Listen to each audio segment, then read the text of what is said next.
Well, Sergio Perez is a Grand Prix winner. What a race. It had two sides of the spectrum in terms of emotions. Absolute joy for Sergio Perez, who has finally taken his first Grand Prix after 190 starts. But absolute heartbreak for George Russell, who had it all under control until it all went away from him through no fault of his own. Before we go into the race review, be sure to check out the RaceWeek website at raceweekblog.com.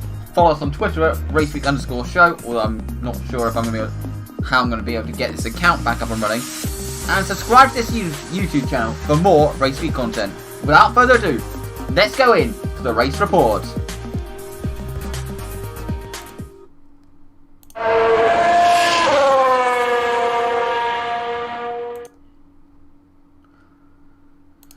So, the race got underway and George Russell instantly seized the initiative. He instantly got a good start and took the lead from Valtteri Bottas going into the first corner. And he instantly started to pull a gap whilst at the back. Whilst at the back we had Kimi Räikkönen spinning on the exit of turn 3. And then going into turn 4, Charles Leclerc locked his brakes, hit Sergio Perez, whilst Max Verstappen went into the wall in avoidance. And both Leclerc and Verstappen were out of the race, and Sergio was lucky to escape with minimal damage. Obviously, if we found out what happened later, he would certainly recover, wouldn't he? On the restart, Carlos Sainz had a go at Valtteri Bottas, and it did actually look like for one moment he'd gotten through, but he made a mistake, and that allowed Bottas back through. Whilst in the midfield here you had the likes of Norris and Vettel battling it out, whilst Alex Albon was struggling for pace, dropping down the field. Eventually, certainly, a lot of the interest was around Sergio Perez fighting his way through the field from the back after being hit. And before we knew it, he was in the points. At this point, we were all already thinking, what a drive from Sergio Perez to get up into the points. Whilst there was a bit of a DRS train going on behind Carlos Sainz, he had Carlos Sainz, Danny Kvyat, Danny Ricciardo and Pierre Gasly. Whilst in the pit stops, the two Mercedes pitted, and their pit stops were trouble-free. But then on exit of the pits, George Russell reported a loss of power. In that moment, the whole world had a bit of a heart attack because people thought that this was a mechanical issue for George Russell. But he did regain speed quite quickly, even though he was not happy for a bit, but he did regain speed quite quickly. The virtual safety car then came out for Nicholas Latifi, bringing his car to a stop, which did allow a free pit stop for the likes of Perez, Ocon and Stroll. And Perez then managed to get past both Stroll and Ocon, and he was in the final podium position. And then the race was turned on its head. Jack Aitken crashed into the barrier, lost his front wing. Nothing more than that, he was able to get back to the pits for a new one. But his front wing, the final corner, was in the middle of the track. And the safety car was deployed. And then, that was where Mercedes made a catastrophic error. They double stack with Russell coming into the pits. And he gets Valtteri Bottas' set of tyres put on. Whilst with Valtteri Bottas, they put on a set that wasn't. It seems that they mixed up the sets. They didn't tell us why that the set they had to take off Bottas, but it could possibly be that they mixed up the two tyre sets. Bottas had to have his old set of tyres put back on, and then George Russell had to come in a lap later to rectify the error, and he's still under investigation by the stewards. And he could receive a disqualification. This puts Sergio Perez into the lead of the race, and he led on the restart, whilst the Mercedes were 4th and 5th. George Russell then, on fresh tyres, managed to fight his way past Valtteri Bottas for 4th place before he disposed of Lance Stroll and then Esteban Ocon. But then he suffered a slow puncture. That meant that he had to pit, and he dropped out of the points. But he was able to fight his way back up to 9th from there, so he did still finish in the points, barring any post-race penalty. He also got the fastest lap as well. But Sergio Perez crossed the line to take his maiden victory in Formula 1. And we all weren't sure how to feel. We were all so gutted for George Russell, but so happy for Sergio Perez that he now has a win under his belt. That no matter what happens, he is going to be a Grand Prix winner, and he is not going to finish his career without the win that he deserves. This was well overdue, and he's finally done it. The emotions that he felt, that was 190 races of waiting for this to happen, and it finally has. Esteban Ocon finished in 2nd, finally getting his first podium in Formula 1, ahead of Lance Stroll in 3rd. Carlos Sainz was disappointed to miss out on the podium in 4th. Daniel Ricciardo finished in 5th, good result for Renault. Then it was Alex Albon who had a difficult race but still finished in 6th. Danny Kvyat drove a solid race to finish in 7th, and Valtteri Bottas, who did drop down to 8th, having been on that old tyre at the end. George Russell finished in 9th, with Lando Norris rounding out the points. Whilst there were 3 retirements, they were Latifi, Verstappen and Leclerc.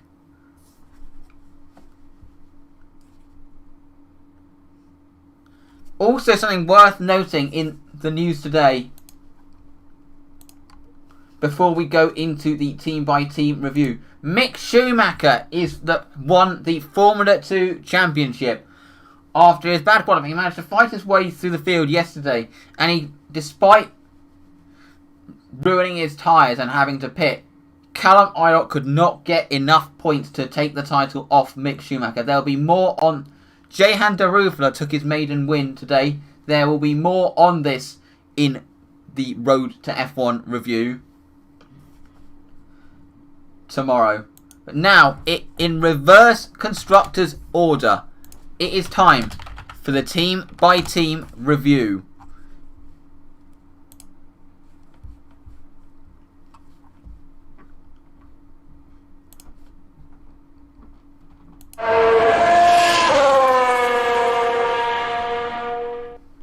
Difficult race for Williams, both cars having issues, but Jack Aitken did make it to the finish on his Grand Prix debut. And other than his crash, he did do a reasonable job in that car.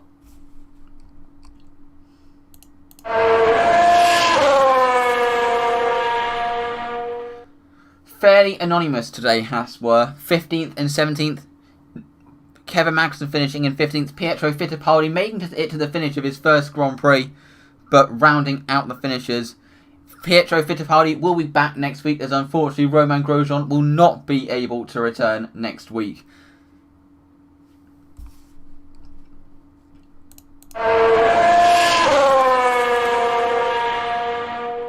Fairly anonymous day for Alfa Romeo. It is finishing in 13th and 14th. Not other than Kimi Raikkonen spinning, didn't really see much of them in this race.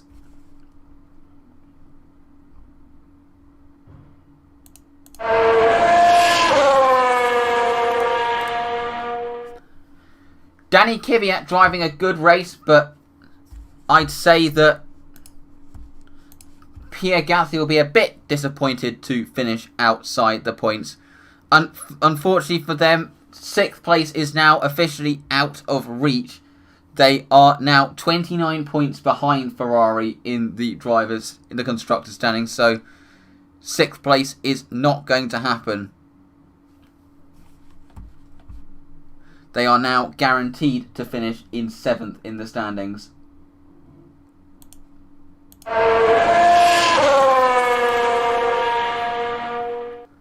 Ferrari, well, actually, it is possible that they could do it. Oh, so I was thinking my mistake there. I was thinking it was a driver's damage at 29 points. It's still possible, but it's very unlikely that it's going to happen. Ferrari looks set to finish in 6th in the standings. a race without points, with Leclerc retiring on the first lap and also having a grid penalty for the next race. In Abu Dhabi, whilst Vettel finished in 12th place.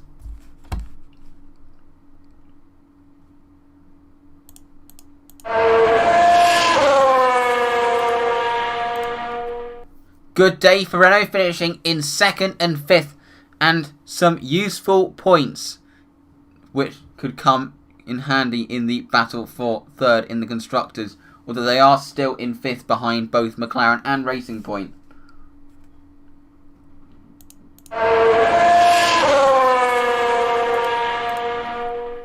They will be a bit miffed to miss out on the podium, but still they got a 4th and a 10th, which is some useful points in the Constructors' standings.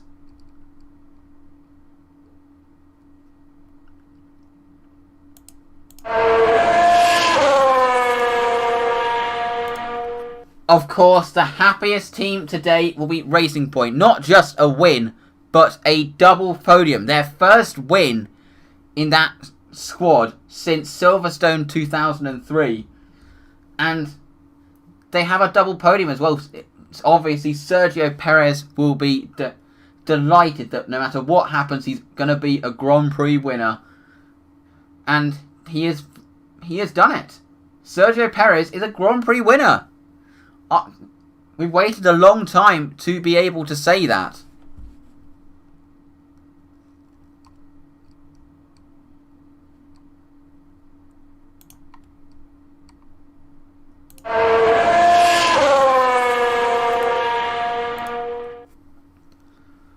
Bad day for Red Bull, only a 6th place after Max Verstappen's retirement. But not a good day for Alex, especially with the person that people are saying he's in contention with for the seat winning the race. That will not go down well for him. But at least he did still get some points for the team.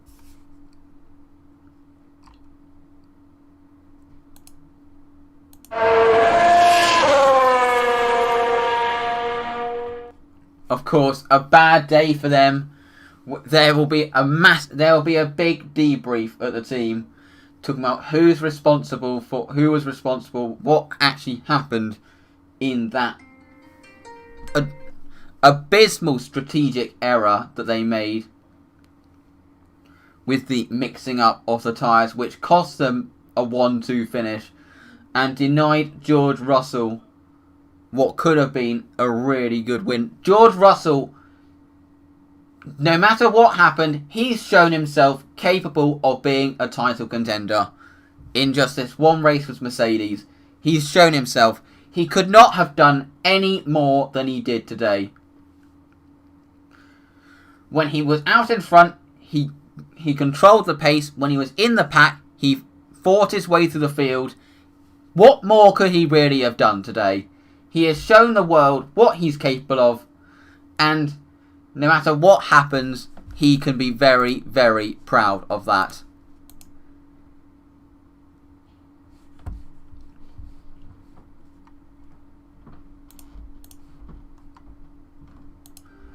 So, talking about the drivers' standings now, Lewis Hamilton still has a sizable gap in the Constructors' Championship. He has a 127-point lead, and no matter what happens in Abu Dhabi, his winning gap is going to be the biggest it has ever been. Second place is still a possibility for Verstappen after a bad day for Valtteri, but he'll be ruined not to have been able to take advantage of that. Sergio Perez now looks set to finish in 4th in the drivers, ahead of Daniel Ricciardo in 5th, Charles Leclerc in 6th, Carlos Sainz in 7th, you have Alex Albon in 8th, Lando Norris in 9th, and Lance Stroll in 10th. So that is it from an exciting weekend at the Sakhir Grand Prix. Sorry that there was no qualifying day review yesterday. It was a very busy day yesterday and there was no way that it could be done. But thank you very much for watching this. Be sure to give the RaceWeek website a visit at raceweekblog.com. Hopefully I'm going to do everything I can to get the Twitter account back up.